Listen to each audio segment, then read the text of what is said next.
Antes de que el hombre viera la luz, ya existía un reino invisible, un dominio donde los ángeles, los seres celestiales creados por Dios, se movían con propósito y poder. Ellos fueron los primeros testigos de la creación, los primeros en oír la voz que ordenó que surgiera la luz. La Biblia revela en Job, capítulo 38, versículo 7, que las estrellas de la mañana cantaban juntos y todos los hijos de Dios gritaban de alegría. Los hijos de Dios son los ángeles, las primeras criaturas espirituales formadas para servir ante el trono eterno. En aquel tiempo, anterior al tiempo, el universo no estaba vacío. Palpitaba con vida espiritual, miles de miles servían, millones de millones adoraban. Cada orden angelical poseía una función y cada movimiento se ejecutaba con precisión divina. El mundo físico aún no había sido creado, pero el trono de Dios ya estaba rodeado por una corte viva, compuesta por mensajeros, guardianes y guerreros. Lo que para nosotros es un misterio, para ellos era una rutina. No solo veían la gloria, vivían dentro de ella. Los ángeles son mencionados desde el inicio de las Escrituras como parte activa de la historia divina. Fueron ellos quienes presenciaron la formación de la tierra, los mares siendo limitados, las montañas surgiendo y el soplo que dio vida al hombre. La creación material fue solo el reflejo de un orden ya existente en el cielo. El apóstol Pablo confirma en Colosenses capítulo 1, versículo 16, que en él fueron creadas todas las cosas, en los cielos y en la tierra, visibles e invisibles, sean tronos, dominios, principados o potestades. Esa frase revela algo profundo. Antes de que el polvo se convirtiera en carne, ya existían jerarquías, autoridad y propósito entre los seres espirituales. Esos seres celestiales no nacieron por casualidad. Fueron creados para ejecutar la voluntad divina. Son instrumentos del gobierno de Dios, expresiones vivas de su sabiduría.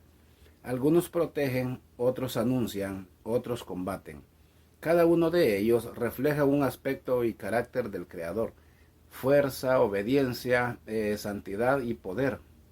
Por eso, cuando los profetas y patriarcas tuvieron contacto con el mundo espiritual, el impacto fue indescriptible.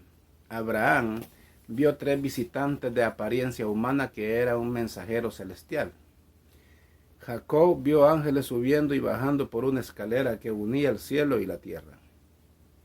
Daniel vio seres de luz cuya presencia lo dejó sin fuerza. Todos ellos fueron testigos de algo que trasciende la lógica humana: el movimiento constante del reino espiritual. El cielo es un reino de orden. Nada allí sucede por casualidad. Cada movimiento, cada mandato, cada respuesta sigue una jerarquía establecida desde el principio. Colosenses capítulo 1, versículo 16 revela que en él fueron creadas todas las cosas, en los cielos y en la tierra, visibles e invisibles, sean tronos, dominios, principados o potestades. Estas palabras describen el gobierno del universo espiritual, donde los ángeles no son solo mensajeros, sino parte activa de la administración divina. Entre las miríades que sirven ante el trono hay diferentes niveles de autoridad.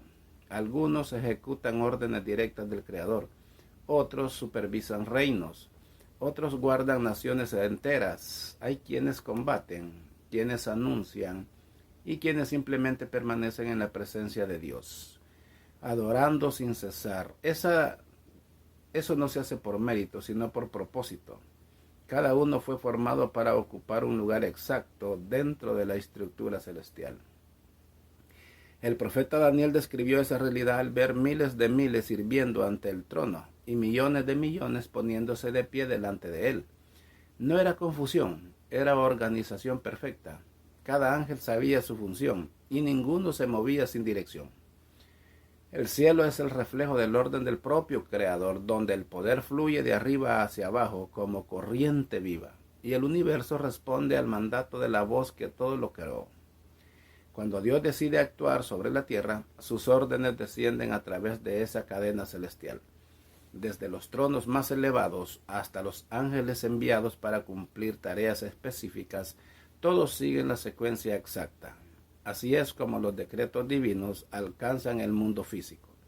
Cuando un profeta ora, cuando una promesa antes de cumplirse, hay movimiento en lo invisible. Legiones parten, mensajeros, y la voluntad de Dios se manifiesta en el momento preciso. Pero la jerarquía del cielo no se sostiene solo por poder, se sostiene por fidelidad. La autoridad allí no es sinónimo de dominio, sino de obediencia. Lo que mantiene el reino espiritual en equilibrio es la sumisión perfecta de cada ser a la voluntad del Creador. Ningún ángel busca gloria propia, pues toda gloria pertenece a aquel que está sentado en el trono.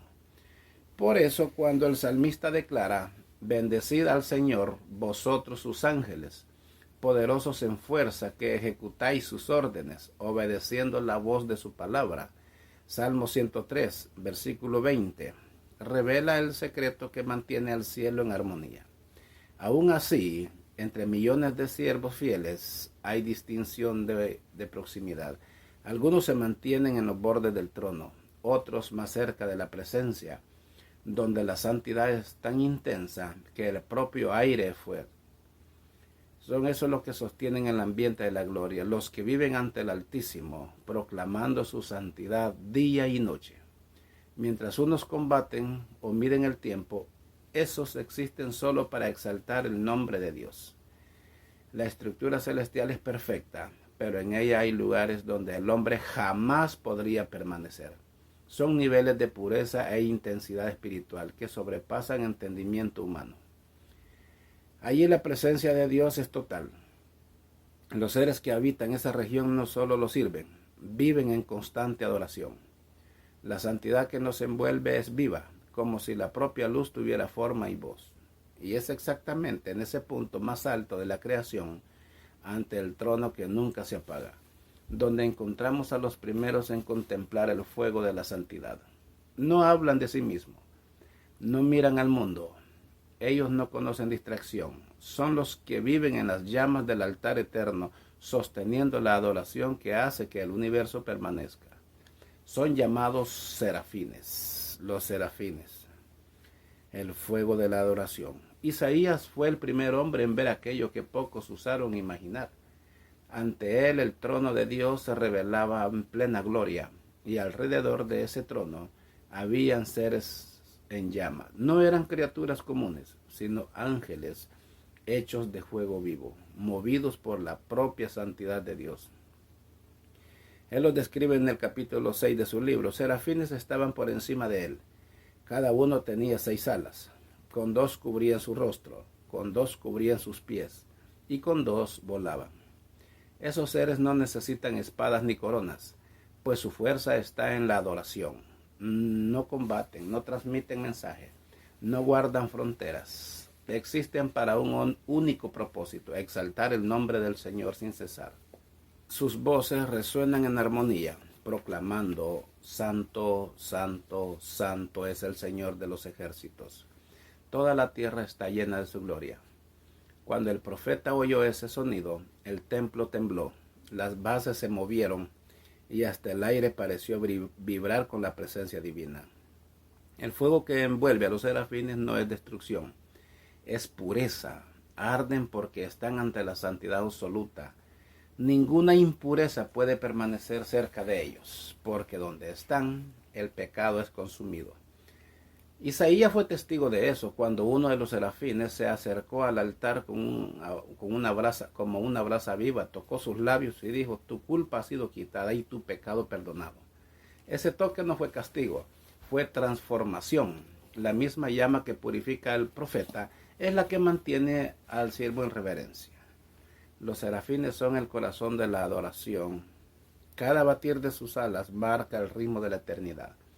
Ellos no descansan, no se cansan, no desvían la mirada. Con 2 alas cubren su rostro en señal de reverencia. Con 2 cubren sus pies en humildad. Y con 2 vuelan, cumpliendo el movimiento constante de la gloria. Todo lo que hacen es un reflejo de la presencia ante la cual viven. No tienen voluntad propia, porque toda su voluntad fue consumida por el fuego de la santidad. La visión de Isaías muestra que el verdadero poder no está en la fuerza, sino en la obediencia. El hombre, al ser tocado por el fuego de Dios, comienza a comprender lo que esos seres ya saben desde el principio. No hay propósito mayor que vivir en total rendición. Por eso nunca apartan la mirada del trono, porque saben que toda existencia depende de aquel que está sentado sobre él. Los serafines representan el punto más alto de la adoración, el sonido más puro del cielo. No piden, no cuestionan, solo proclaman. Lo que ven es gloria. El sonido de sus voces es el mismo desde el principio, el mismo que resonaba cuando el mundo fue formado. Cantan sobre un Dios que nunca cambia. Ese canto, el que sostiene el equilibrio entre lo invisible y lo visible. Su presencia muestra que el trono de Dios no está en silencio. Está rodeado por adoración viva, constante, que jamás se apaga. Cada vez que proclaman santo, un nuevo reflejo de la gloria divina se manifiesta y la creación responde. Esa es la razón por la cual el universo no colapsa. Hay un coro eterno que lo sostiene. Mientras los serafines permanecen ante el trono, el fuego de la santidad continúa encendido.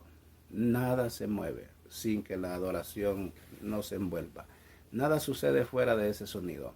Pero hay otros seres que también participan del trono, no hechos de fuego, sino de fuerza. No solo contemplan la gloria, guardan el acceso a ella. Los querubines, los guardianes del Edén y del trono. Cuando el hombre fue expulsado del jardín del Edén, el sonido del paraíso se apagó. Los árboles ya no danzaban al viento de la presencia divina y la luz que antes emanaba de la comunión directa con el Creador se extinguió de la tierra.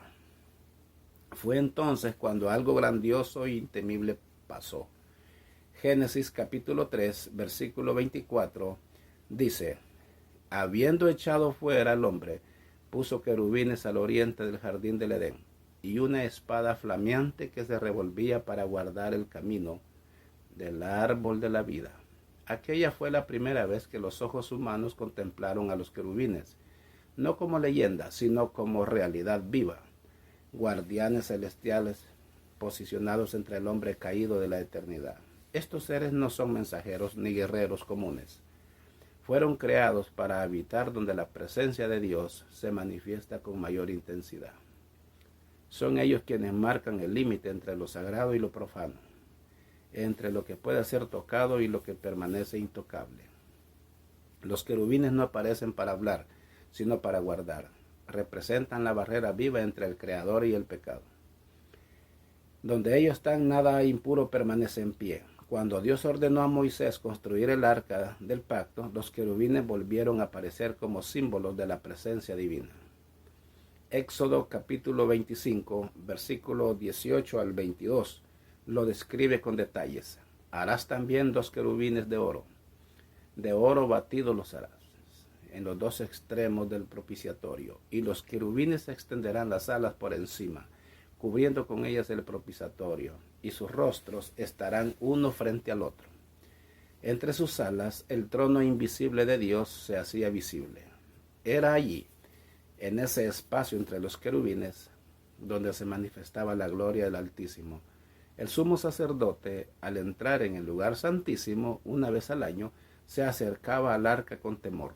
Allí, entre las alas doradas, rociaba la sangre del sacrificio y aguardaba la respuesta del Dios vivo.